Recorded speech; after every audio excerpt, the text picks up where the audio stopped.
নিশি অনেক জল্পনা কল্পনা উদ্বেগ উৎকণ্ঠা আলোচনা সমালোচনার পর অবশেষে দুপুর 1:30টার দিকে আমরা দেখেছি যে সাদা একটি মাইক্রোবাসে করে 6 সমন্বয়ককে আসলে বের করা হয়েছে ডিবি কার্যালয় থেকে। আমরা 6 সমন্বয়কের পরিবারের সাথে কথা বলেছি এবং নাহিদ হোসেনের বাবা আমাদেরকে যে মুঠোফোনে জানিয়েছেন যে সকাল ভোর 5টার দিকে ডিবি অফিস থেকে তাদেরকে ফোন করা হয় এবং তাদেরকে ডিবি অফিসে আসতে বলা হয় এবং তারা 10টা নাগাদ ডিবি অফিসে আসেন এবং তাদের সাথে কথাবার্তা শেষে তাদের হাতেই আসলে তাদের পরিবারের সদস্যদের হাতেই 6 সমন্বয়ককে তুলে দেওয়া হয় এবং ডিবির যেই গাড়ি রয়েছে নিজস্ব যে গাড়ি যানবাহন রয়েছে সেই যানবাহনে করেই আসলে তারা চলে যান। আমরা গণমাধ্যম কর্মীরা এই ঠিক ডিবি অফিসের সামনে যখন অবস্থান করছিলাম 1:30টার দিকে তখনই আমরা দেখেছি দুটি পুলিশের গাড়ি এবং একটি হাইস মাইক্রোবাসে করে এবং পিছনে আরেকটি প্রাইভেট কার,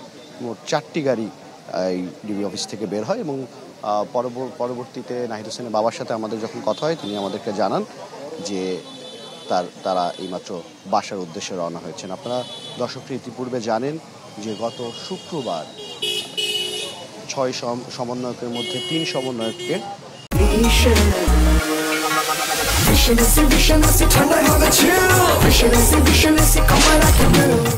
ডিবি কার্যালয়ে আনা হয় এবং তাদের মধ্যে নাহিদ হোসেন, আসিফ এবং আবু বারেক তাদেরকে আসলে নিয়ে আসা হয় এখানে এবং পরবর্তীতে আরও 3জন যখন তাদের সাথে দেখা করতে আসেন তাদেরকেও আসলে এখানে রাখা হয়। পরবর্তীতে আইনশৃঙ্খলা বাহিনীর সদস্যদের সাথে গণমাধ্যম কর্মীরা কথা বলেছিলেন, তখন আসলে আইনশৃঙ্খলা বাহিনীর সদস্যরা বারবারই বলছিলেন যে তাদের নিরাপত্তার স্বার্থে তাদের এখানে রাখা হয়েছে এবং কিছু জিজ্ঞাসাবাদ করা হবে, এমনটি কিন্তু ডিবি প্রধান তিনি আমাদেরকে জানিয়েছিলেন। ইতিপূর্বে আপনারা জানেন গতকালকে কিন্তু একটি প্রজ্ঞাপন জারি হয়েছে। ডিবি প্রধান তিনি এখন ডিএমপির অতিরিক্ত পুলিশ কমিশনার ক্রাইম এবং অপারেশনের দায়িত্ব নিয়েছেন এবং ডিবিতে কিন্তু নতুন করেই ডিএমপি থেকে পুলিশের অতিরিক্ত পুলিশ কমিশনার বিপ্লব কুমার তিনি কিন্তু এখানে এসে জয়েন করবেন।